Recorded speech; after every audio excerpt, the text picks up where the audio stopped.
Humiliated by his employees because of his color, this man takes revenge in the least likely way. Gene Leroy, a black man in his 40s, is the owner of a renowned luxury hotel located in the city center of a lively and cosmopolitan capital. This hotel, an architectural masterpiece combining classic old-world charm with modern comfort, embodies the pinnacle of elegance. The majestic columns, hand-woven Persian rugs and crystal chandeliers attract the most influential business figures, powerful politicians and international celebrities. Lavish suites offer stunning city views, and every corner of the hotel exudes sophistication. However, despite this resounding success, Gene is still treated with a coldness tinged with disdain by those who are unaware of his true identity. Gene is not just one owner among many others. He is an accomplished businessman, a visionary entrepreneur, and an example of perseverance. He sacrificed much of his youth, putting aside his personal dreams to devote himself to acquiring knowledge in the hospitality field, brilliantly negotiating difficult contracts and building strong ties with business partners. He saw the doors close to him more than once, but thanks to his indomitable spirit and his unfailing determination, he was able to make his investments bear fruit and acquire this prestigious hotel. This hotel is not just a business for Gene, it is the fruit of years of work, sacrifices, and realized dreams. Yet, despite his position as owner, he remains invisible to many of those who cross his path. At the hotel, Gene is both omnipresent and invisible. He oversees every detail, ensures that business runs smoothly, and ensures that every client, every event, every reservation goes off without a hitch. But behind the scenes, Gene faces an invisible, but very real wall, that of incomprehension, distrust, and tacit racism. Its employees, often from privileged backgrounds, grew up in a world where the image of the boss is always white, aristocratic, European.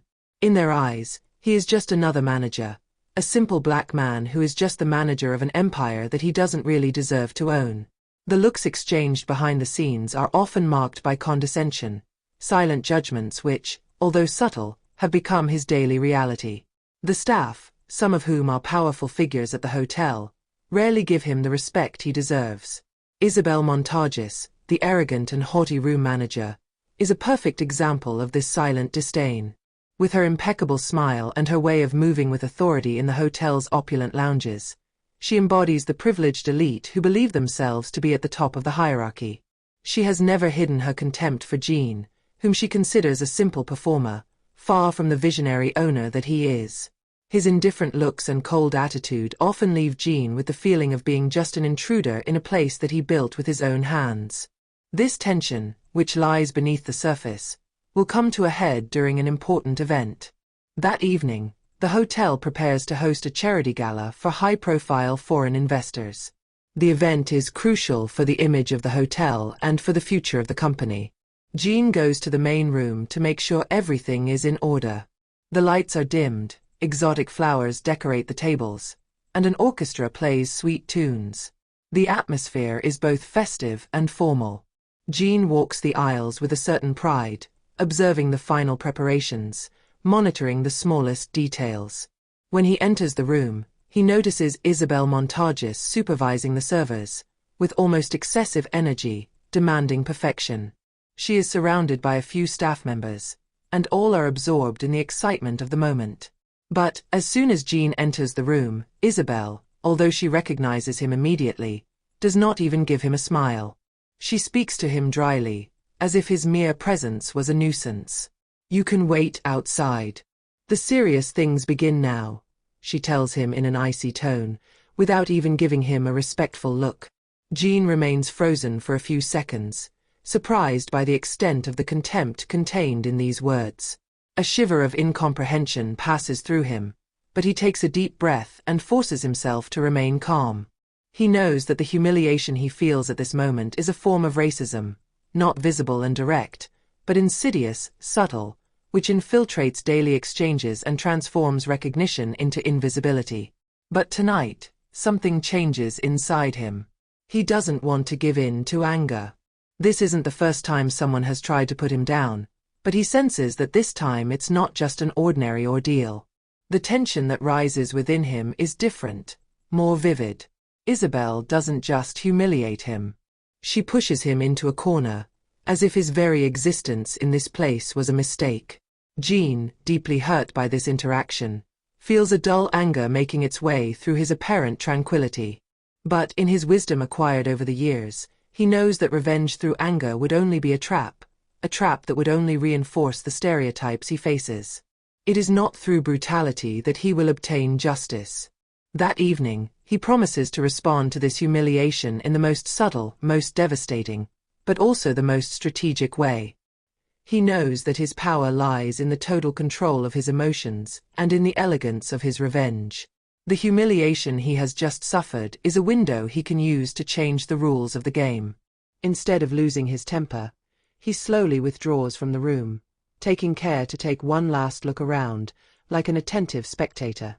His gestures are slow, measured, but each of them is imbued with dignity.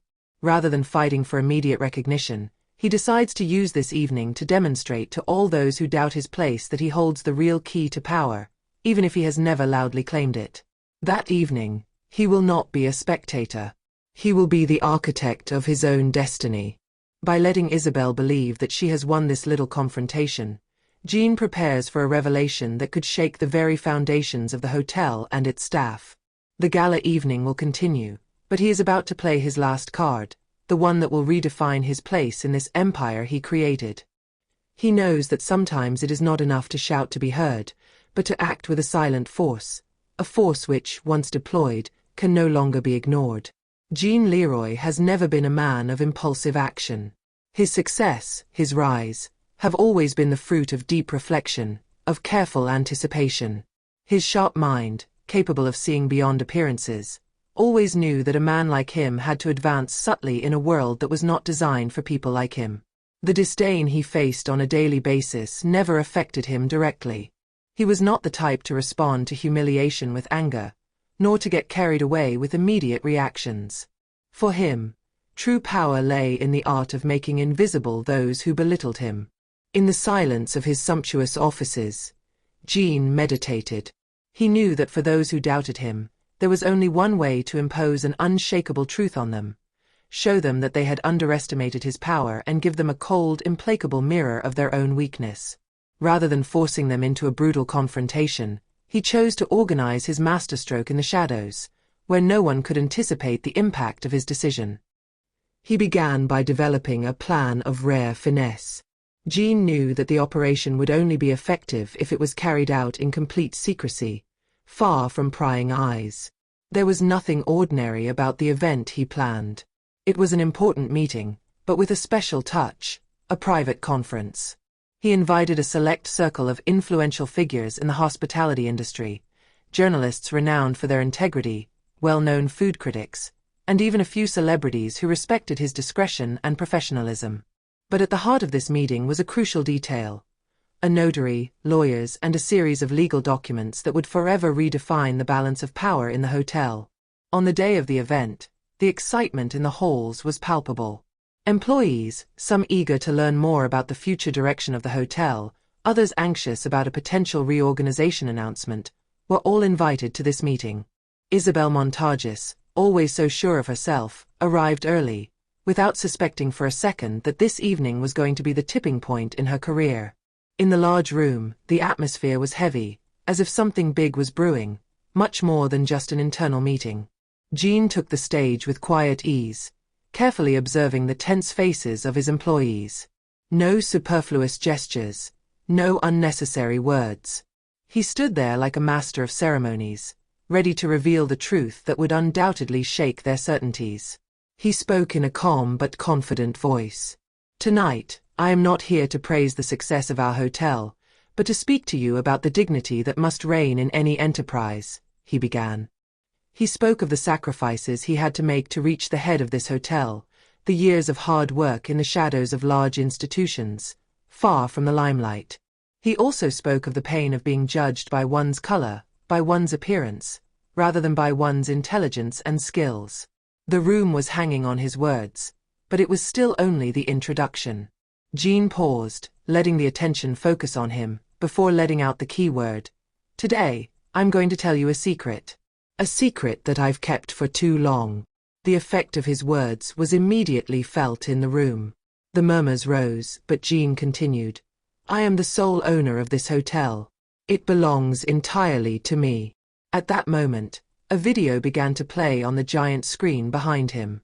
Legal documents, real estate transactions, contracts signed by him, indisputable proof of his power and control over the entire establishment. The silence was total. The astonishment in the eyes of the employees, notably Isabel Montages, was palpable. The humiliation they felt was such that it almost seemed as if the ground would open beneath their feet.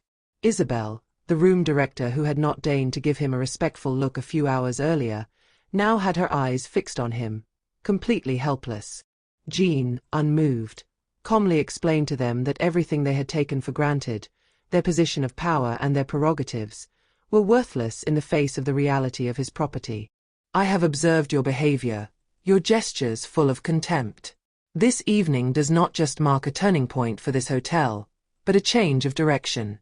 From now on, your functions, your titles, will be nothing more than memories." He announced that he was putting in place new management, with a more inclusive, more respectful team, which would share the values he advocated: dignity, humility, and respect for others. The employees, led by Isabel, immediately understood that their privileged status had just collapsed. The evening turned into a leadership conference, a moment where Jean revealed his principles. Greatness comes not from birth or status, but from integrity and respect for others. He concludes, looking Isabel straight in the eye, "Today, you are all invited to reflect on what it truly means to lead an establishment of this magnitude. And if you have listened carefully, you will understand that true power lies not in a position, but in the ability to do what is right." At the end of the evening, a wave of applause resounded in the large room, saluting not only the success of the event but above all the quiet dignity of Jean Leroy. His guests, coming from all walks of life, witnessed an act of power on a scale that they had not anticipated. They were praising not just a brilliant businessman, but a man who had mastered the art of revenge without ever getting carried away by emotion. John was the one who chose not to respond to arrogance with arrogance, nor to humiliation with humiliation. Instead, he chose to respond with the truth, with the power of reality, and that made him even more impressive to them. Isabel and the other employees, until then comfortably installed in their positions of power, now found themselves in the spotlight, not as respected individuals, but as actors in a life lesson that they could not ignore. They were no longer those who had dominated with contempt and condescension, but witnesses to a moment when their own arrogance and pettiness had been exposed with disconcerting clarity. Their certainty that they were always right had collapsed like a house of cards under the pressure of a simple truth. Their behavior, their way of seeing things, was disconnected from reality and did not hold up in front of the merciless mirror that Jean had just held up to them. Surprise and confusion were written all over their faces. They expected a brutal confrontation, a noisy confrontation, but what they experienced was none of that. Jean had not acted in anger, nor sought to make them suffer through an act of violence or gratuitous humiliation. Instead, he had let them face their own reflection, a truth so obvious it could not be ignored. The humiliation did not come from his act, but from the painful and lonely realization of their own insignificance next to the man they had underestimated. Jean had acted as a strategist, not as a tyrant. He had shown that humility, dignity, self-control were weapons infinitely more powerful than all the gesticulations of those who believed that domination came from the exhibition of force. The weeks that followed were marked by profound changes in the hotel. The atmosphere in the corridors and meeting rooms was no longer the same. Those who were too arrogant, those who felt superior to everything, gradually withdrew, unable to support the new culture that was taking hold.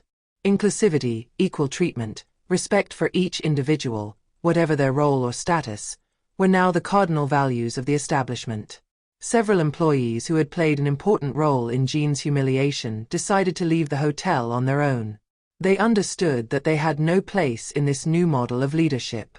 But for those who were ready to evolve, to accept that respect and dignity were at the heart of all management, the hotel became a place of transformation and opportunity. Jean, for his part, did not seek any recognition. He didn't want praise or thanks. His goal was not to be applauded, but to re-establish a balance that he considered fair. His revenge, although subtle and almost imperceptible, had an irreversible impact. Those who had humiliated him, those who had looked down on him, now became aware, in their moments of solitude, of the extent of their error. In the recesses of their thoughts, in the silence of their introspections, they understood that true greatness was not in power games or loud gestures, but in the ability to remain calm, self-possessed, while imposing a reality that could not be contested. John did not need their recognition, because he knew that his victory lay in this invisible but powerful transformation. He had regained his respect and his power in the noblest way possible, by remaining true to himself, by acting with dignity, and by proving that true authority does not come from violence, but from the ability to be firm and fair. In the days that followed, he unostentatiously observed the progress of his hotel, seeing that it was no longer just a luxury establishment, but a model of what ethical management could accomplish. He had not only redefined the establishment, but also the image he gave to the world, that of a man who, even in an environment where superficiality and quick judgment dominate, chose to remain a beacon of dignity and respect.